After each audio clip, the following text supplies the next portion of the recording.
Salam əziz Excel izləyiciləri. Yeni video ilə qarşınızdayıq və bu dəfə sizə Excel-də Spark Lines nədir, harda istifadə oluna bilər və ümumiyyətlə bu funksiya haqqında, komanda haqqında ətraflı məlumat verəcəm. Gəlin Excel faylına edək. Spark Lines nədir? Daha çox müəyyən bir trendi izləmək üçün istifadə oluna bilər. Məsələn, elə bir cədvəlləriniz ola bilər ki, burada aylar üzrə trendi izləmək istəyirsiniz və yaxud tələbə məlumatlarında imtahan nəticələrini dövr üzrə dəyişməsini və yaxud hər imtahandan imtahana keçdikcə onların nəticələrinin necə formada dəyişdiyini görə bilərsiniz və s. Bunun əlbəttə ki, digər bir Excel-də müxtəlif yolları var, amma bu gün sizə sırf Spark Lines haqqında danışmaq istəyirəm. Məndəki məlumat ölkə adlarından ibarətdir və 6 aylıq belə bir rəqəmlərim var. Trendi görmək istəyirəm. Yəni, bunu kiçik bir vizual şəklində görmək istəyirəm. Necə işləyir Sparkline? İstədiyimiz xanada mausu qoyuruq və Insert komandasından burada kiçik belə bir bölmə var. Adı Sparklines-dir. Sparklines daha çox 3 deməli kateqoriyada olur. Xətti, line, column, sütun və win-loss. Yəni, deməli, mənfəət zərər hərfi formada tərcümə etsək. Gəlin biz hər hansı bir kateqoriyanı seçək. Məsələn, line üzərindən keçid edirik.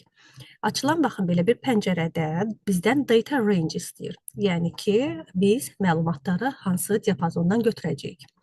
İlkin olaraq hər ölkə üzrə sadəcə olaraq range götürürük. 6 aylıq məlumatlarımı götürürəm. Aşağıda location range var, yəni Sparkline hansı xanada yerləşəcək. Mən mausu H2 xanasına qoyduğuma görə, deməli burada eyni xananın ünvanını görürsünüz. OK düyməsini bastığım zaman avtomatik həmin xanada bu formada kiçik xana daxilində Spark Lines yaranır. Və gəlin artıq bunu xananın ucundan tutmaqla aşağıya doğru çəkək və hər ölkə üzrə Spark Line-ları bu formada görürsünüz. Üzərinə 2 dəfə bastığa bu formada görəcəyik və bu şəkildə hər bir nəticəni görmə imkanı var. Gəlin biraz Spark Lines-ın funksiyalarından danışaq. Nə edə bilərik burada? İlk öncə onu deyim ki, xana üzərində mouse qoyan zaman yuxarıda Sparkline adında kontekst menyu açılır. Həmin kontekst menyuya gəldiyim zaman siz müəyyən komandaları yerinə yetirə bilirsiniz. Burada style var, yəni Sparkline-ın görünüşünü dəyişə bilərsiniz. Rəng çeşidləri və s. Əgər göstərilən bu növlərdən heç biri sizi qane etmirsə, sadəcə gəlib Sparkline Color yerindən fərqli bir rəng seçimi edə bilərsiniz.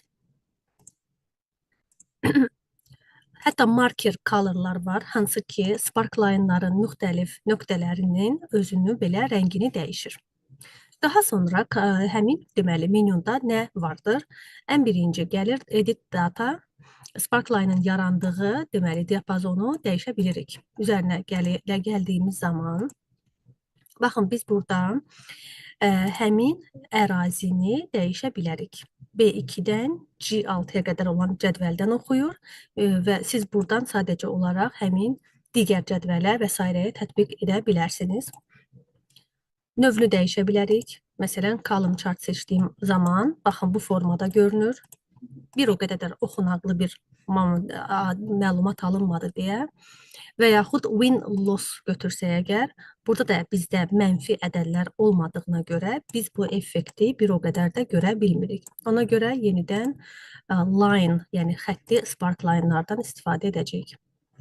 Sonra burada deməli Sparkline-ın müxtəlif nöqtələrini işarələmək üçün bir komandalar var. Məsələn, high point odur ki, dövr ərzində ən yüksək nəticəni baxın işarələyir. Fərqli yerdə nöqtələr əmələ gəldi. Və yaxud low point. Bunun əksi olaraq ən kiçik nəticəni deməli işarələyəcək. Əgər sizdə mənfi varsa negative point götürə bilərsiniz. İlk deməli nəticəni işarələyə bilərsiniz. First point, last point. Hətta markerlər qoya bilərsiniz və s. Bu halda çoxlu markerlər yaranır. Yəni belə bir qarışıq bir görüntü əmələ gəldiyinə görə mən sadəcə olaraq high pointları saxlayıram. Baxın, burada ən yüksək nəticəni eyni zamanda marker colordan high pointun da rəngini gəlin biraz qırmızı edək və bu şəkildə biz görürük Sparkline-ı. Xananın üzərində istədiyiniz məlumatı yaza bilərsiniz. Yəni mətn, rəqəm əlavə eləmək olar. Bu halda o Sparkline ilə birlikdə xananın içində görünəcək. Daha sonra əgər siz həmin Sparkline-ı silmək istəsəniz, adi qaydada xananı seçib delete düyməsi ilə sadəcə mətnin xananın daxilində yazdığımız məlumatı silə bilərik. Sparkline silinmir.